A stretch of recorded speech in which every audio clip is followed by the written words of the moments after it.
Well, hello, everyone. Thank you so much for joining. This is an amazing topic as esports continues to grow. We've been talking about this topic for several years now, but we continue to sort of peel back the layers of esports and scholastic esports of what that looks like. And we want to thank you guys for joining along. My name is Joshua Kell. I am the CEO of Horizon AVL and Esports Integration. Just a quick, brief history. Horizon AVL has been around for 40 years. We've been designing television studios, arenas, stadiums, classroom technology. And about 4 years ago, almost 5 now, we entered into the educational esports scene to really help design and develop programs, not only from a technological side of all of our experience within broadcast and television and content creation, but also from an academic standpoint of helping create career paths and direction for schools to build a successful program. We have been working with Acer for several years now. They have been an amazing partner. And when we look at really what Acer's standpoint is in the educational world, obviously they're known for Chromebooks and so many other devices that they have in the education space. But really when it comes to esports and education, they see the two worlds coming together. And we'll talk a little bit about that as we continue to go through this process. But one thing that we want to kind of jump right in and start talking about right away is sort of esports as a vessel.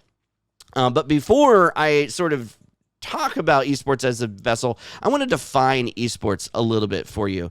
And so we use this analogy, right? Gaming versus esports, and we hear this all the time. And really, there's still some confusion, I think, on that. And I just want to sort of lay the foundational work here of what that is. And if you could imagine, let's take another sport, right? Let's look at basketball. So basketball is it's a game, set of rules. The court's a certain size, the ball's a certain diameter, and the hoop's at a certain height. I can go out with my friends at a local recreational center or a pickup game and play the game of basketball. Enjoy it with friends, strategize with a team, maybe even play on a small local league or something of that nature, right? That's the game of basketball. But then we have the NBA, and when we look at the NBA, it's still the game of basketball. The rules still apply, right? Everything still exists within this world of basketball, but it's at a much higher level of competition where you have teams that are competing at a professional level, they're strategizing together, and they have a whole season that they compete, and then at the end of that season, then someone is victorious and is the champion. Well, that's the same thing that we want to look at with gaming and esports, right? So gaming is sort of the basketball, right? It's the pickup game. It's playing with friends. There's social elements to it, right? It's still the rules of the game. It doesn't change for you playing. But esports is the NBA. It is the competitional understanding and element of at a higher level. So when we talk to schools about bringing on esports, what does that actually look like? Are you truly competing at the highest level or competing at some level of tournament and a league that exists? Or is it a club where students are gathering together at a social element to game? And both are amazing opportunities for students. So we want to just say that both are great. It's just I think we need to define those things a little bit deeper than what we have been in the past. But we want to sort of talk through really more than just the esports elements of what the definition is. But where is the industry growing? How is the audience growth been looking over the past several years? Because really we want to understand the culture too. We need to understand the direction and the culture in which these students are participating in. And so we show this graphic here just to kind of give an idea of audience growth, right? In 2016, we're seeing it's about 100, 120, 160 million. But when we look at where we're looking projected this year, we're looking at for fans that are coming back. That's in the orange, right? The ones that are esports viewers. There's 307 million that are coming back, and that number is actually we're anticipating going up even higher by the end of this year. And then also the occasional viewer, which is in the blue, around 250 million. When you look at that, you're getting close to 600 million people that are watching esports, and they're utilizing platforms like Twitch and YouTube gaming, Facebook gaming. And so when we're looking at these numbers, it's really interesting to see, one, the culture. And that's really what we want to sort of dive into when we're talking about screen time into learning time, right? And what that looks like. We have a culture here that is really invested into this. It is their pastime. It is something they enjoy as an entertainment element, but also a social element as well. And so understanding that is very key to developing a successful program. Really, it's no different than watching a basketball game or a football game or a baseball game. We're watching it either in person in big stadiums when we can, or we're watching it online. Or on our televisions, right? And so really, when we hear, and we hear it often, I just don't understand why my son or daughter or student is watching this thing on YouTube. Well, it is their pastime. Really, why are you watching a game of football? What is the difference? It's you're not involved in football, right? You're rooting for your favorite team. There's a level of entertainment there, and there's a cultural understanding of what that is. And so we need to embrace what that cultural level of understanding is today. And so as we continue to move through this, we want to give some really cool stats in regards to where the industry is going and the culture. So in 2016, 2017, we love to give this statistic because it really sets the tone, right? We had a competition called Heroes of the Dorm, which is based upon a game called Heroes of the Storm, where 400 colleges and universities across the U.S. landscape competed together for one victor at the end of who was the best team. But 90% of those teams in 2016 and 2017 that were participating, the schools had no idea that they had an esports program. They had an esports club. It was just all student run, student led. And what's really interesting from that perspective is we are seeing a culture that has adopted, embraced, and is pushing it forward, right? So we want to sort of hone in on that and understand that these students are enjoying it, right? They're playing at home, they're playing with their friends, but how can we take these elements that create the whole industry? And that's the one thing that we need to focus on is the esports industry. How can we take these elements and be able to then, from a scholastic standpoint, be able to put these students through a process of beyond just playing games and competing, but also having a career path for them? And that's really important to understand, and we'll get through that. The industry element for us is extremely important. When you look at the esports industry at large, there are so many different layers to it, and the way that the industry is supported. And so you're going to hear a lot about the industry itself. Also, we do talk through some statistics with a lot of colleges and universities, and this is really important to understand from a K-12 perspective, right? So we work with over 120, 130 colleges and universities, helping them design their academic understanding, curricular understanding, and building an academic pathway, career path for them, but also the competition, building arenas, stadiums, a space for them. And the reason why we're doing that is due to this statistic right here, right? The college-going population will drop by 15% between 2025 and 2029. We're actually even seeing a little precursor to that now. But that is a realistic number for a lot of colleges and universities to have a student-going population decrease that much in numbers, right? So, tuition is all based upon that and funding faculty and staff and programs. And so esports has been sort of, I wouldn't say at the center, but at least at the forefront of a lot of colleges and universities' minds of this is a cultural understanding of something that these students enjoy. Let's bring this, but then let's sort of peel back the layers of the onion and let's look at where esports can sort of be supportive of giving students an opportunity and a career path. And so that for us has been just such a goal for us.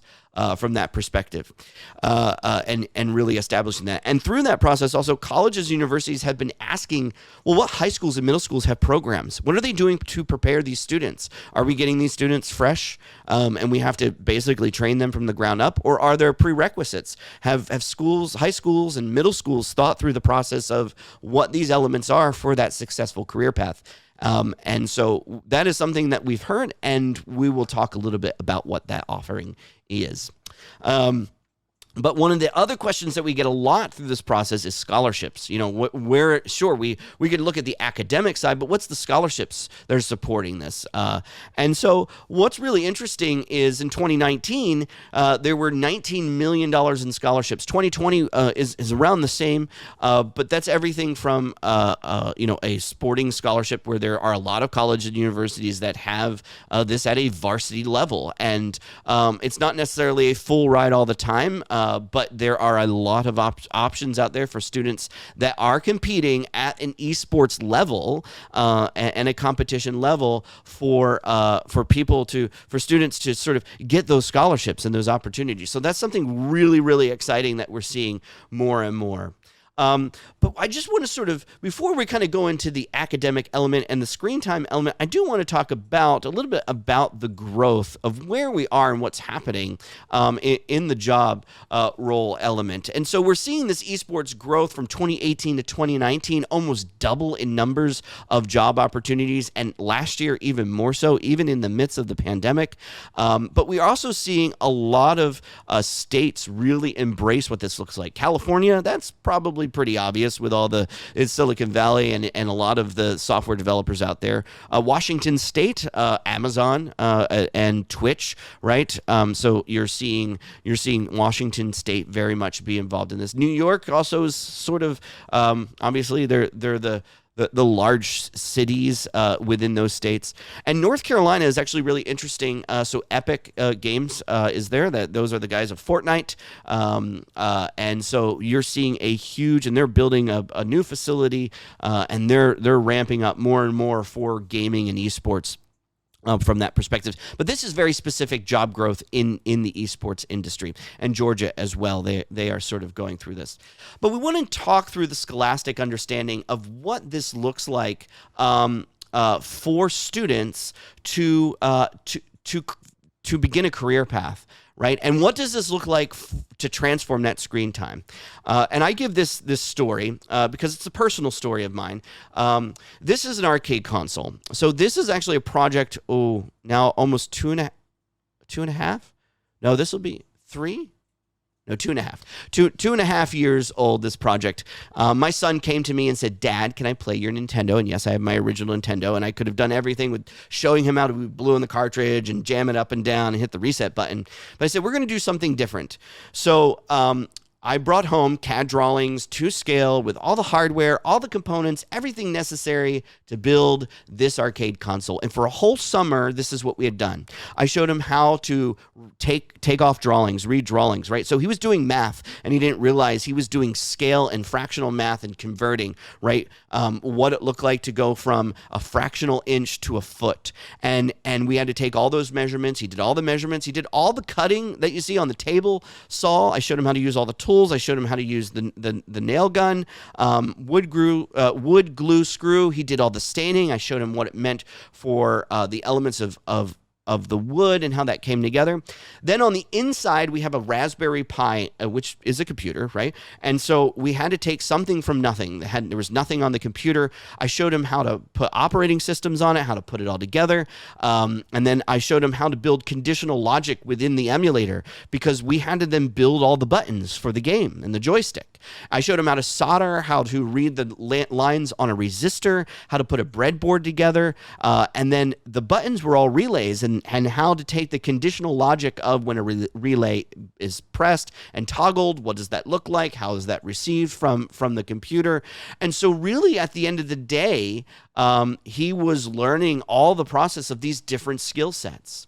And so he learned architectural understanding, how to read drawings. He learned skill development of working with his hands, or even critical thinking, with putting things together, how parts and pieces go together, fractions, math, science. He learned coding because we had to do if-else conditional statements of, if this game was playing, then the button functioned this way, or if this game was playing, then this button functioned that same button functioned differently. And even electrical engineering with soldering and putting things together. And so this is grabbing the attention of these students. And for us, that's extremely important. And we're really excited about what that looks like for our program. And at the heart of all this is obviously STEM and CTE. And we'll dive in even deeper into these understandings of a career path in just a moment. But these are the overarching elements, right? Business and economics, marketing, PR, coding, IT, broadcast, film, and it gets deeper and deeper. And that's what we've been talking about, like with the industry, right? Like football or basketball. There's a massive industry when it comes to those elements. And what about esports? Well, that's the industry behind it. IT, coding, software development, graphic design, marketing, public relations, content creation. It just keeps going on and on and on and on at a deeper level. And when we build programs, this is where we really want to focus. And so we're really excited to sort of announce through this process that when we build programs, STEM and CTE is very important. And through that process, we have actually earned 3 badges from STEM.org. We've earned the reviewed badge with our curriculum. It's a full 4-year curriculum for high schools. And then we also have a foundational curriculum for middle schools as well. So all of our curriculum has been STEM.org reviewed. In partnership with Acer, the Acer DIY computer is STEM authenticated, and I'll talk about that in just a moment. And then the actual program that we put everyone through is STEM accredited. So at the end of the day, your students are going through the process of a STEM.org and a CTE focus that meets national CTE core standards. It's a program that really meets those elements. But I want to talk about the career path because we have been touching on that slightly, but I do want to sort of dig in a little deeper into what that looks like from a career path standpoint. And so when we look at the industry at whole, these are sort of the supporting elements. And this is where the screen time now turns into an educational element, right? Where the students are involved in content creation or creating their own content, or they want to know more about video game design and development, or they want to know about marketing and maybe even IT or broadcast, even sports management, right? So these are actual career paths that we have sat down within our curriculum and we've actually been able to develop and we've been able to then push students through this process. And what's amazing about this particular element of esports and gaming and the career path, it doesn't matter where you come from, a walk of life. It meets so many different levels from a diversity standpoint that you can come in and